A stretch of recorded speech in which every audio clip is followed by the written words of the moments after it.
everybody, welcome to the third video. This is a series about counterpoint, voice leading, eventually composition. And just to recap a little bit from the second video, the last one, that we talked about 4 different rules that counterpoint exists on, at least in the first step. And remember, we have to keep those 4 rules in our brain when we go forth. We have to know the difference between consonant intervals and dissonant intervals. We have to remember that on the consonant side there are 2 subcategories of intervals. There are perfect intervals, perfect consonances rather, that consist of fifths, octaves, and unisons. On that other subcategory there are imperfect consonances, and those consist of thirds and sixths. On the dissonant side, we remember that the dissonant intervals are seconds, fourths for right now, tritones, and sevenths. So if you are a little confused about anything that I said, check out that last video, send me an email, all the things. I said that we were going to be coming up to note against note counterpoint. And note against note, I'm just going to quick show you what that looks like, and then we'll talk about what I'm showing you. When I'm going note against note, I'm given one melody. There you go. I'll just focus that for a second. This is known as our, it's a Latin word, it's like cantus firmus. In America, most people just say cantus firmus. It means fixed song, but we're given that to work with, and then eventually our job is to write a melody on top of that or below it. But note against note eventually looks like this. Notice that the cantus firmus is on the bottom, and then that counterpoint line that Josephus wrote is on the top. But notice that each of those notes on the bottom only get one note on top. We're not filling in with different note values. There's not 2 notes for every note. It is just 1 to 1, and that's a good place to start. I do want to give a little bit of a disclaimer that in this species of counterpoint, it can get really, I don't know, some of my students love this. They don't care that it's simple. They're just this is the first time I've harmonized everything, and that's a good mindset to be in. For people who have started to mess around with some music, or maybe they just expect more from their first time making harmony, they're this is so simple, this is so bland. But just want you to keep in mind that simple beginnings turn into complex ends. You know what I mean? So just be patient with this. There's some concepts though that we all need to make sure we're familiar with to start. The first thing that we should all be familiar with is the given melody is called a cantus firmus.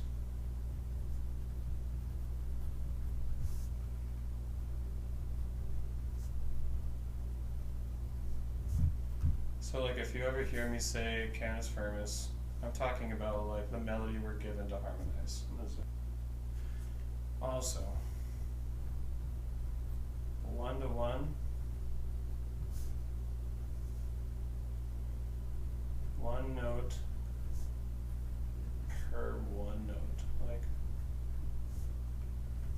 If you're given this, you just write something on top. There's just 1 each. We're not going to fill in some black notes. They're all going to be white for right now. Now, thinking about the beginnings and the ends, it has to begin and end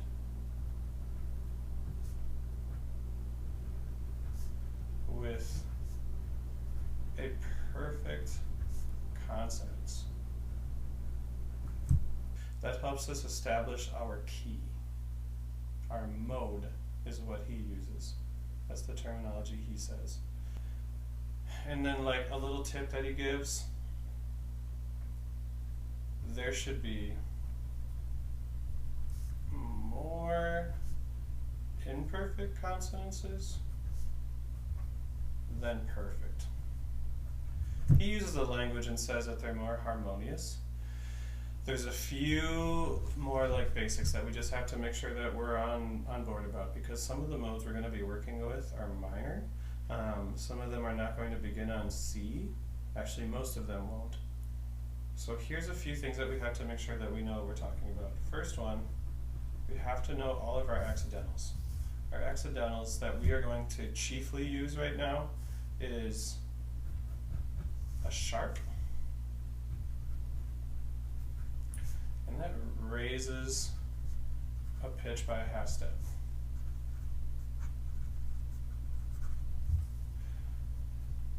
A flat, and that lowers a pitch by a half step. Hope you understand that abbreviation. And then finally, a natural. This cancels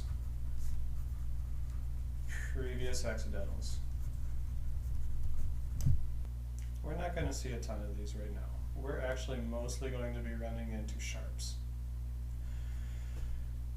Yesterday, I talked about generic intervals, like I could just say something is a third, or a fourth, or a fifth, or a sixth, but we can get more specific than that, and we need to talk about interval qualities.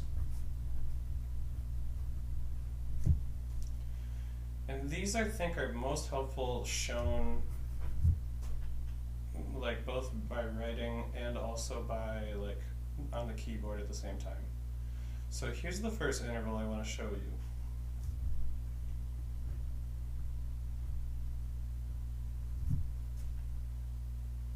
Hopefully, like if you took the time, you could identify that interval as a third. We start here, we go up to that space, and then we go to that line to find that note. Remember that we have to say 1 when we, on that first note, half to half to. We go 1, 2, 3, and we use the word third. And that looks like this on the keyboard. I'm going to move this a little bit. That looks like this, and sounds like this. But what if I did this?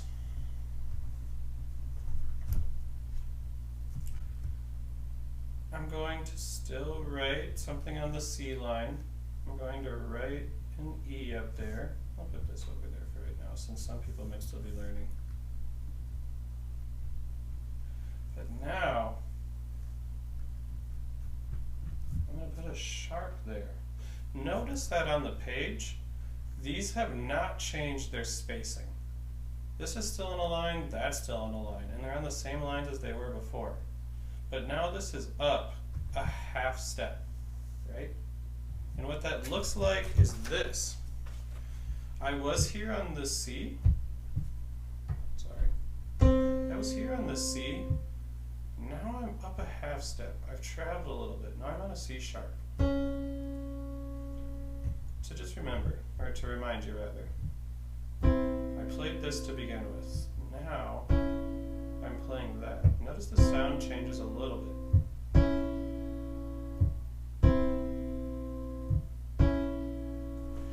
So what do we do with that? I mean, like, I would still say they're a third. Like, yes, this is a third. But they're not the same third, and if I just labeled them like that, it's confusing, yeah? So we use the terms to describe intervals, in this case, minor and major. And if you are really familiar with this topic, I realize that there are more than that, and those do pop up. But for right now, I just want to focus on things that are minor and major. There's two ways that I think you can go about this. The first way is that we can count half steps to figure out thirds. So you could sit here and you could go, how many half steps do this one go to another? Let's check it out. we can count half steps. We can check here, and we can travel up. We have to get to this note, yeah? So we can go 1 half step, 2 half steps, 3 half steps, 4 half steps. And we can say that there are 4 half steps in a major third. On the other side, if I start here now, because remember our 2 intervals we're like examining as this one and that one, I can go 1 half step, 2 half steps, 3 half steps. And so like I could write that down. I could say like I have conquered music. I know that this is a minor third is 3 half steps. This is 4 half steps.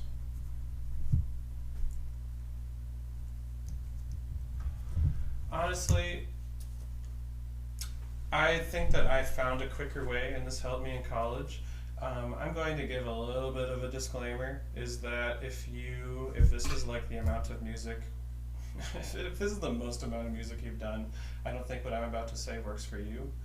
But I want you to at least think about this. In my class, we talk about key signatures from time to time, and we look at finding do. And then we like build our key signatures accordingly.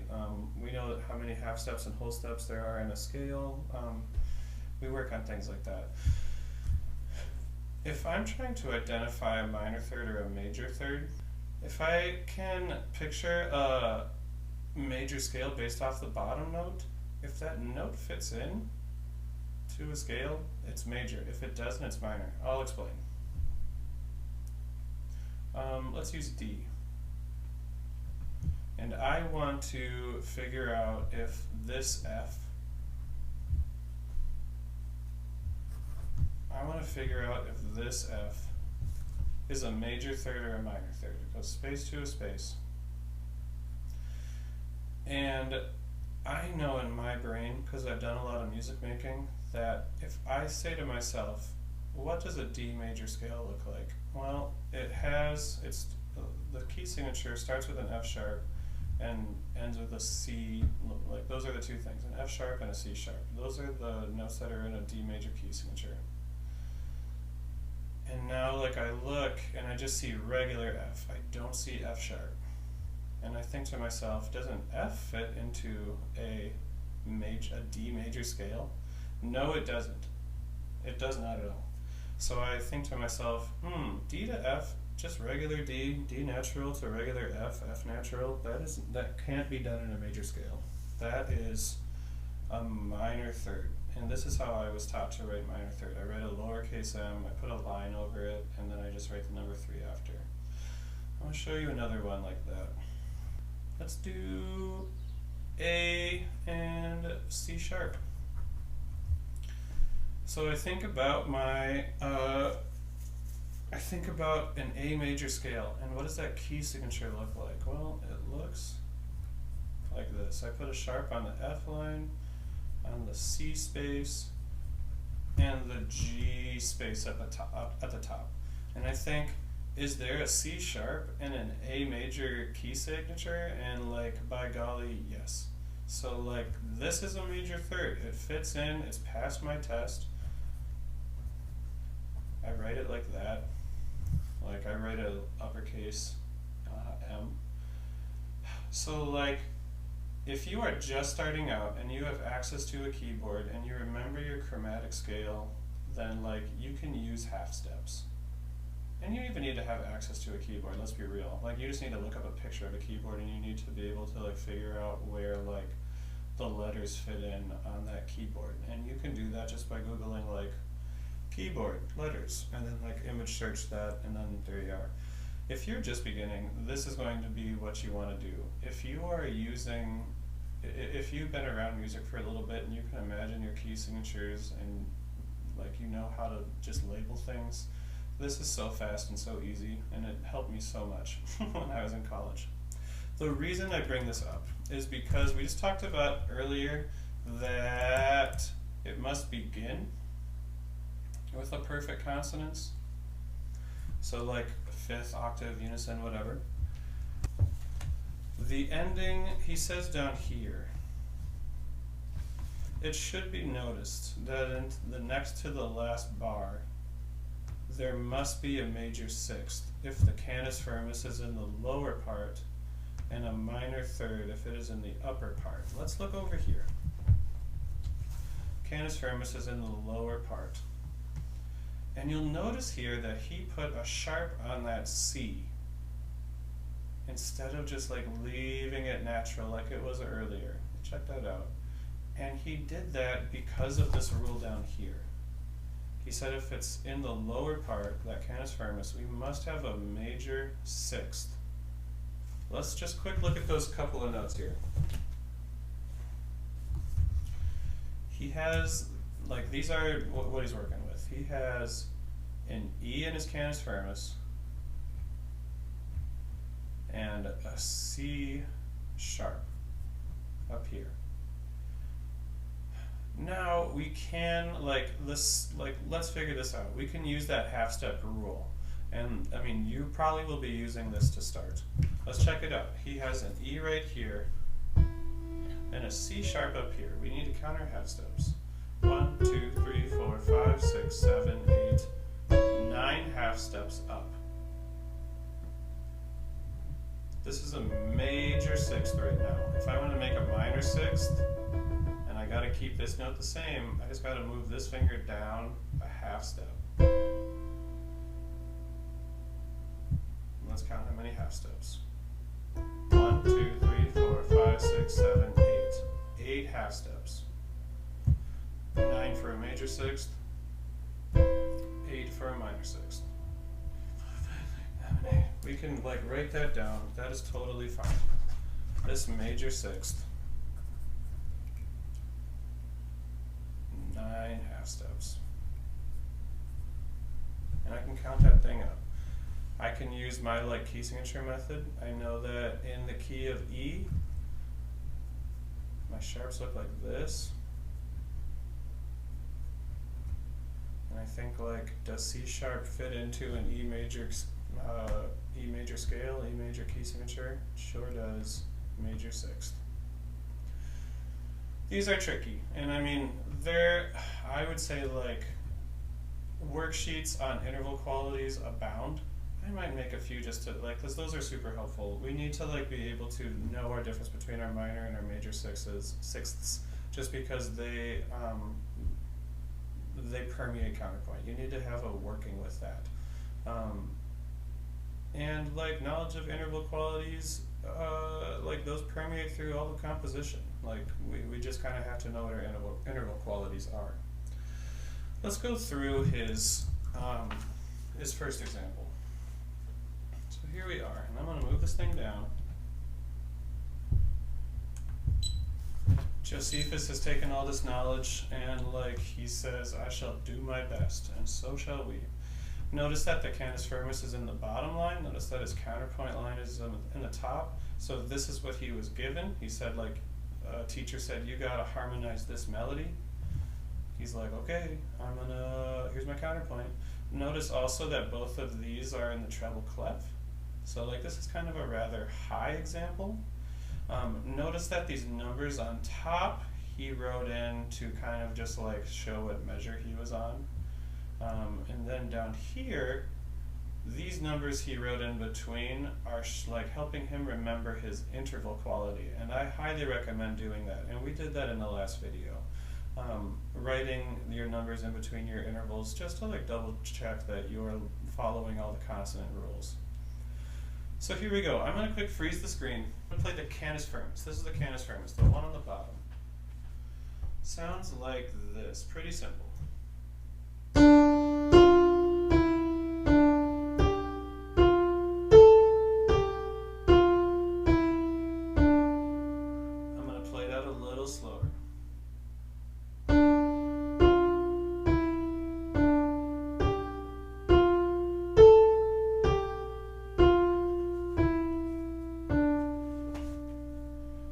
That's what he was given. Before we play his counterpoint line, I want to point out just a couple of things. I always recommend starting with write in your first perfect consonants and then write in your ending, because the ending, like the last two measures, are a formula. In this case, because it's in the higher voice, it's going to be an octave. So anyway, let's play his counterpoint line really quick. Here's Josephus's counterpoint. Sounds like this.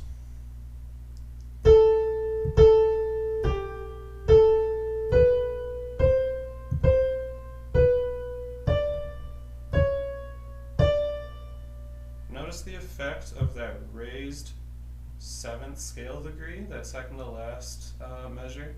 He sharped that C because he was told he had to, but he didn't keep it natural.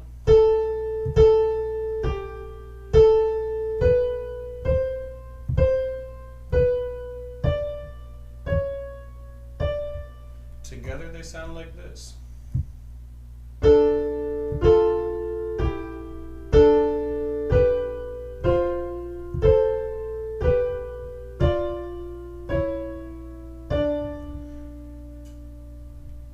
Sounds really old-timey, and by old-timey I mean like sounds like the 16th century.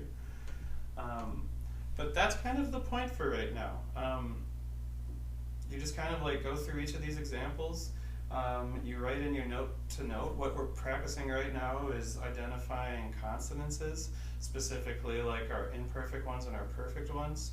We're working on avoiding dissonances. We're working on differentiating between perfect and imperfect, like I said. We focus on our beginnings and our endings, and that just kind of like sets the groundwork for everything that's coming up right after that. Let's do a few examples. So I'm going to do exactly the canus firmus that he did.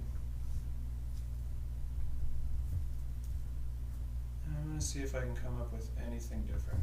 Canus firmus is going to be down there, counterpoint is going to be down there.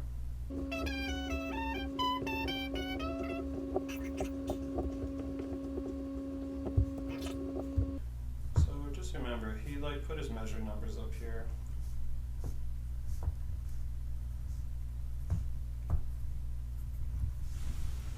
So the first things that we want to do, we want to like figure out what note we want to start on first of all. We got to start on a perfect consonants. And then we also have to end in that formula. This is actually the easiest one to fill out, because we know we have to have a major sixth at the end. So like this part is going to be the same no matter what. Here's a sixth, here's our octave. He started on a fifth over here. I'm going to see if we can start on the octave.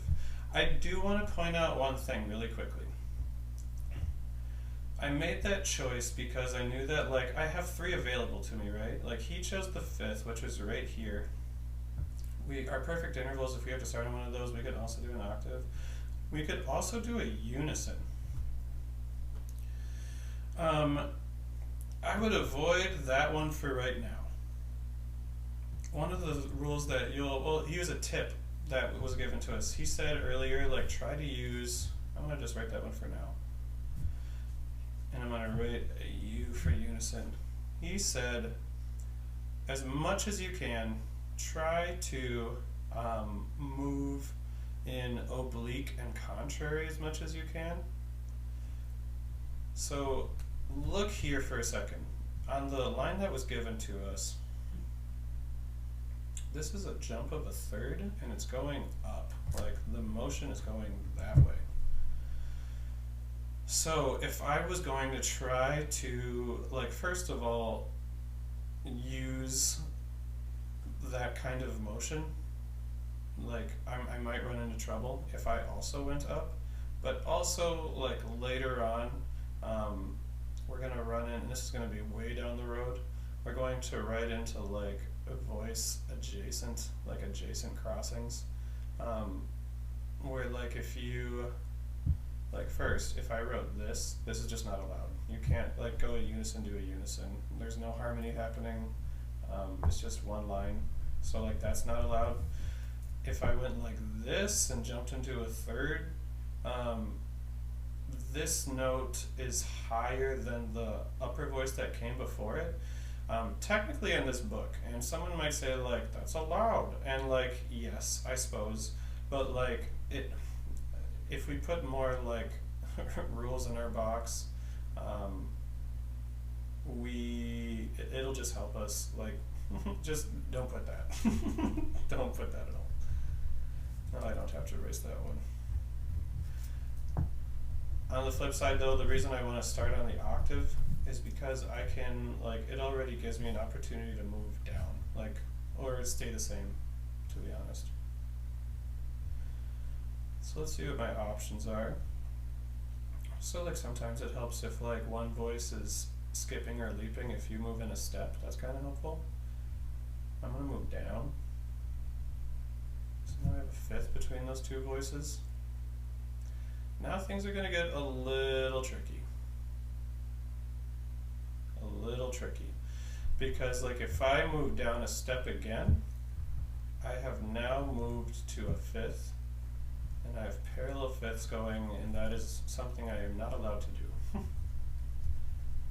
Also, that breaks one of our rules, right? Like it says if you're moving from a perfect consonance to another perfect consonance, you must do that by contrary or oblique motion. You can't do that in direct motion or parallel motion. So what are my options now? Honestly, nothing great. Like, I could jump here, and now I have a third. We're kind of getting, like, that's kind of an awkward thing. Maybe it's not. Let's see what happens. Maybe I'll move up again. I have a fifth. I'll move up again. Now I have a third. I'll move up again. Now I have a fifth. I'll move up again. Can't go up again. This is a fourth. Oh, almost made a problem. That would have been a dissonance. Someone would have been mad at me. Let's keep it the same. Now I have a third.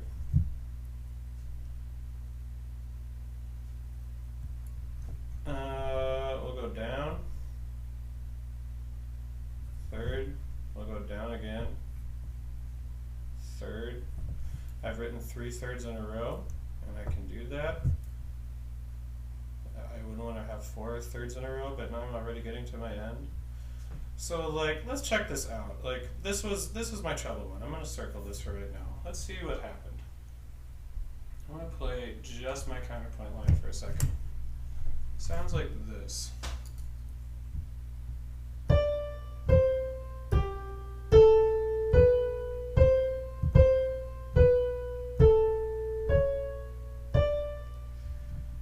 With the canis firmus underneath, it sounds like this.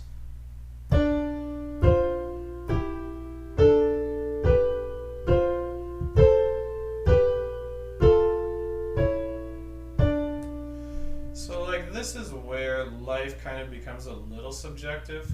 So the thing that I was kind of nervous about is like my counterpoint line. I'm going to bring my music back up for a second so I can draw on it. Or my canis firmus line was going down, and sometimes having the top voice leap in the direction that your canis firmus is moving can get a little funny sounding. And some people might not think that that's funny sounding at all. To be honest, like when I played it right now, it was a lot less funny than I thought it would be. But like my other choices were like I could have gone into another octave, but now I have like 3 perfect consonances in a row, and we're trying to like have more imperfect than perfect. I already said I couldn't go to a B because now I got 2 fifths in a row, and that's really not allowed. I definitely cannot jump down to I definitely can't jump down to an E, because sometimes like jumping in sixths, especially after moving down before, like that can be problematic, but like especially that's lower than the bottom note that came before it. Like an E would be here. There's like voice adjacency is it's not fun. So like I'm going to just kind of erase this and give you another option.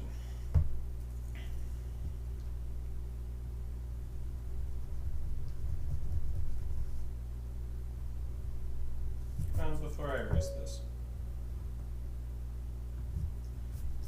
I'm going to say right now how I think I'm going to try to fix this is I'm going to change the interval here and then see if I can do anything else. Now I'll erase.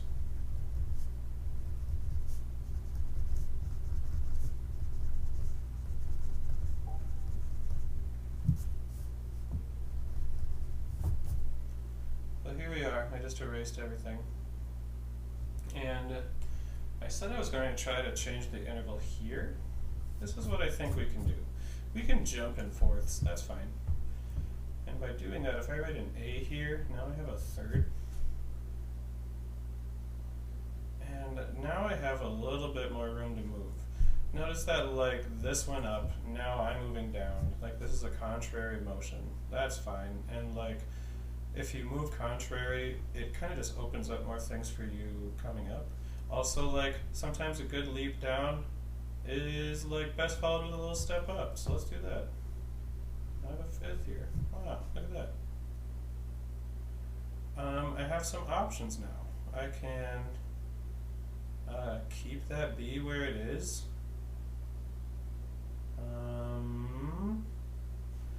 I definitely could not go down to here. This would be a third, but like this interval here is an augmented fourth. Or no. Yeah, yeah, can't do that. Not a good interval. Sounds like this. Yep. Wah, wah. Can't do it.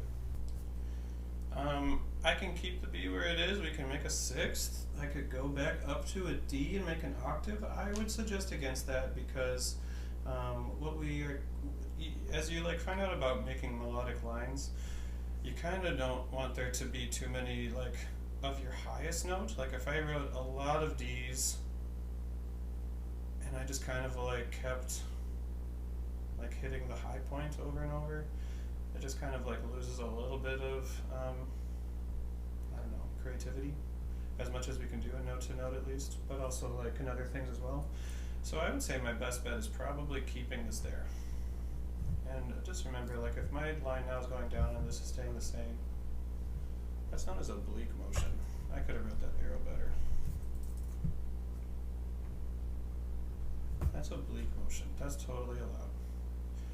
Now I kind of run into some issues, and I can solve them a few different ways. I could keep this B and now make a third, and like that is allowed. I kind of like heard the same thing. Like you don't want to have like too much of the same note over and over, and I think I also heard like 3 was a good limit. I can't jump into a fifth, because then that would be reaching a perfect consonance by direct motion. I could do something kind of interesting and try to make a sixth, and then like I could have my highest note kind of pop up in the middle, and that's kind of fun. I could in this case go down to a G and make a unison. I kind of want to do the interesting thing and see if I run into any funny business. Yeah, let's try it out.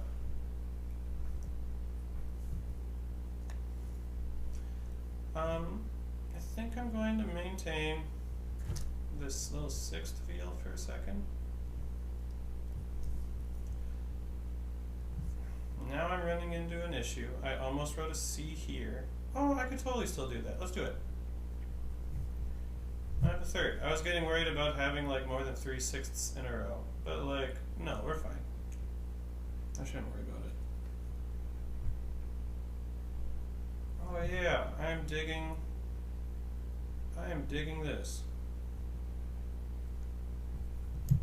So like, here we go. I like thought about, like I have 3 sixths in a row, 3 thirds in a row. I like have had a kind of a climactic note in the middle, something that's different than on the bookends. My formula is still there. I don't know, I feel good about this. I like try to pay attention to the rule that we want to have more imperfect consonances than perfect ones, and like check it out. Like I mean, my only perfect consonances are at the beginning where I had to, the end where I had to, and then I have a fifth chilling there. Let's see how this sounds. I'll play just the counterpoint line, the thing I just came up with right away. Here we go. Oh, turn me on.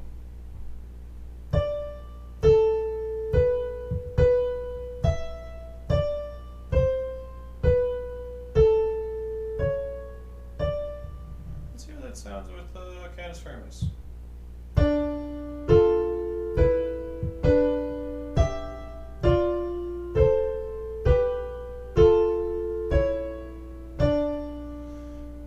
Maybe a little clunky. I could always change that fifth measure note, like that was the one that I was trying to like use to build some suspense. Maybe it's a little weird going from a B to an E there.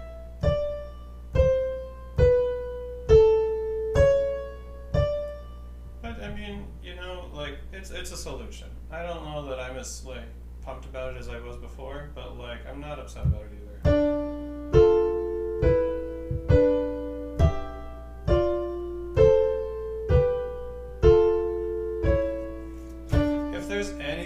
That can kind of be picked on about it is that like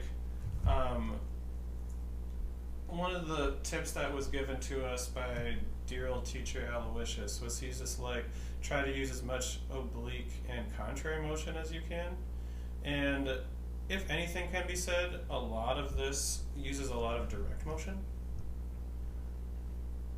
Like this is going down, that's going down, this is contrary. But like then it's just like down, down, down, down. So like I don't know. Maybe I like uneven this way too, right? So like I don't know. Maybe I made a mistake there. But I mean, just like if anything, I feel like I broke a suggestion, not like a rule, you know. Yeah, I bet if I would have like changed this note and kept it like on a B and we would have had 3 Bs in a row, then like life just would change and we would be all the more merry. Yeah, already I can see it. Like I could have written a B there, C there. Maybe like come to a unison there, wrote an A. Yeah, maybe. And then a B, C natural, C sharp, and a D. I'm just gonna write that for kicks.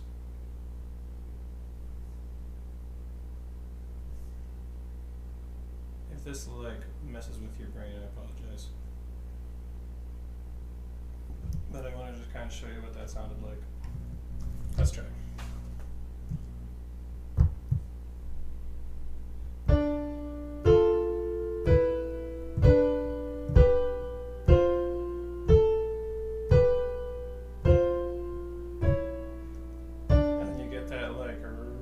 Crazy half-step motion to finish. Look at just like how that looks on the keyboard for a second. Starting at this measure 8. Half step, half step, half step. Like that's kind of fun. And that kind of is looking to the future about all the like crazy things you can do with theory and harmony anyway. So there you go. There's some counterpoint to start with. And you can like practice working with some bottom voice counterpoint in theory. Hope you enjoy. Have a good one, everybody.